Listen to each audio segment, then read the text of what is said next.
लोरी का समय था। पूरे गांव सजाने की तैयारी हो रही थी और पूरे गांव के हर घर को सजाने की तैयारी हो रही थी। हर घर में खुशियां ही खुशियां थी। कैलाश वहां का जमींदार था।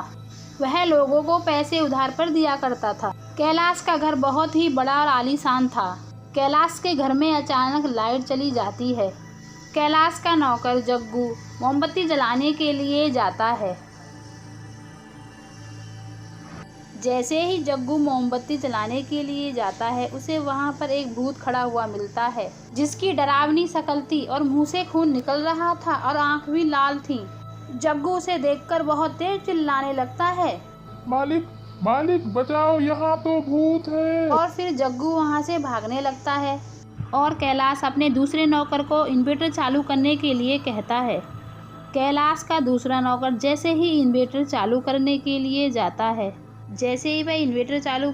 लिए जाता है, वहां उसका हाथ पकड़कर एक भूत बिजली के तार पर लगा देता है और उसे करंट लग जाता है। मालिक, यहाँ कोई तो है जिसने मेरा हाथ पकड़ा था और मुझे बहुत तेज करंट लगा। कोई तो है यहाँ। कैलाश फिर सोच में पड़ जाता है। फिर वह खुद ही इन्वर्टर चालू करता है और अपने घर के अंदर जाता है। कैलाश ये बात सुनकर बहुत ही परेशान था। कैलाश की पत्नी पूजा करने के लिए थाली सजाकर लाती है। जैसे ही वह सीढ़ियों से थोड़ी आगे के लिए जाती है, उसे एक चुड़ैल ऊपर से ही धक्का मार देती है और वह सीढ़ियों से नीचे जा गिर जाती है। और जैसे ही वह आंखें खोल के देखती है, उसे ऊपर खड़ा भूतिया परिवार दिखने लगता है और फिर से मालती बेहोश हो जाती है भूत परिवार को देखकर। कैलाश को इस बात की कोई खबर नहीं होती है। वह लोहड़ी का भोजन बनाने में व्यस्त था। कुछ देर बाद कैलाश हलवाइयों को देखने जाता है तो वहां उसे कुछ नहीं दिखता। वह यह सब देखकर दंग रह जाता है। अरे, काम तो हो रहा है। जो मीठा बना रहा है उसके हाथ नहीं दिख रहे और वह इंसान नहीं दिख रहा। गाजर अपने आप कट रही है। ये कैसे संभव हो सकता है? काम तो हो रहा है पर कोई इंसान नहीं। ये क्या हो रहा है? यह सब देखकर कैलाश दंग रह जाता है और डर के मारे वह पीछे को देखने लगता है और तभी सामने शीशे में उसे भूतिया परिवार दिखने लगता है। अरे, ये सब यहाँ कैसे? ये तो रिंकू का परिवार है। कैलाश अपनी पत्नी को बुलाता है। अरे, सुन रही हो मालती? ये तो रिंकू का परिवार है। यहाँ कैसे आ गया है ये? जी, तुम सही कह रहे हो। वाजना में सीढ़ियों से किसी ने धक्का मारा था, मुझे भी ऐसा ही लगा था। कैलाश घर में तांत्रिक बाबा को बुलाता है और उसमें हवन करवाने लगता है और हवन की सारी तैयारी कैलाश अपनी आंखों के सामने करवाता है। हवन होने से पहले ही तांत्रिक बाबा कदम घर के अंदर रखते हैं तो घर सारा हिलने लगता है और चारों तरफ तेज हवाएं भी चलने लगती हैं और खड़े जितने भी थे सारे लोग हिलने लगते हैं। कैलाश घबराता हुआ तांत्रिक बाबा से कहता है, तांत्रिक बाबा, हमें बचा लो। हमारे घर में कोई भूतिया परिवार घूम रहा है। उन्हें हंगामा मचा रखा है पूरे घर में।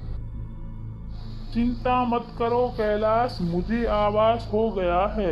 यह भूतिया परिवार है। यह तुम्हारा पीछा आसानी से नहीं छोड़ेगा। तुम पहले ये बताओ मुझे कि रिंकू कौन है? नौकर बोल रहा था कि ये रिंकू का परिवार है। इतना सुनकर कैलाश घबरा जाता है और उसकी बीवी मालती उसे चुप कर देती है। थोड़ी देर में तांत्रिक बाबा पूजा करने के लिए बैठ जाते हैं और कैलाश की बीवी मालती को भी बैठा लेते हैं।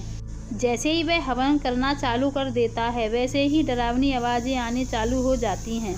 रुक जाओ, वरना तुम सारे लोग मारे जाओगे। ये मंत्र पढ़ना बंद करो। नहीं रुकूंगा। जब तक तुम लोग इस घर से नहीं निकल जाते हो, मैं नहीं रुकूंगा। नहीं जाएंगे जब तक बदला पूरा नहीं होगा। हवन में बैठे बाकी लोग सब उठ जाते हैं और इधर उधर भागने लगते हैं। फिर तांत्रिक उन सबको शांत करवा देता है, लेकिन वह मंत्र चालू रखता है। तभी कैलाश तांत्रिक से कहता है, तांत्रिक बाबा, हमें इस परिवार से मुक्ति दिलवाओ, हम इस परिवार को नहीं जानते। तांत्रिक बाबा अपनी झोली में से निकालकर भभूति मार देता है। फिर थोड़ी देर में ही भूतिया परिवार उसके सामने आकर खड़ा हो जाता है। यह सब देखकर तांत्रिक बाबा घबरा जाता है। फिर रिंकू भूत उस तांत्रिक बाबा को अपनी सारी बीती हुई बातें बता देता है। तभी तांत्रिक बाबा उन भूत की बात समझ जाता है, लेकिन उनको मुक्ति तो देनी थी। फिर तांत्रिक बाबा ना चाहते हुए रिंकू के भूत से कहता है, सुनो भूत भाई, तुम्हें शांत तो रहना पड़ेगा और मुक्ति भी देनी पड़ेगी। अगर ऐसे ही भटकते रहे तो तुम किसी और परिवार को परेशान करोगे। तभी तांत्रिक बाबा उन पे जादू छोड़ देता है और भूत वहां से गायब होने लगते हैं।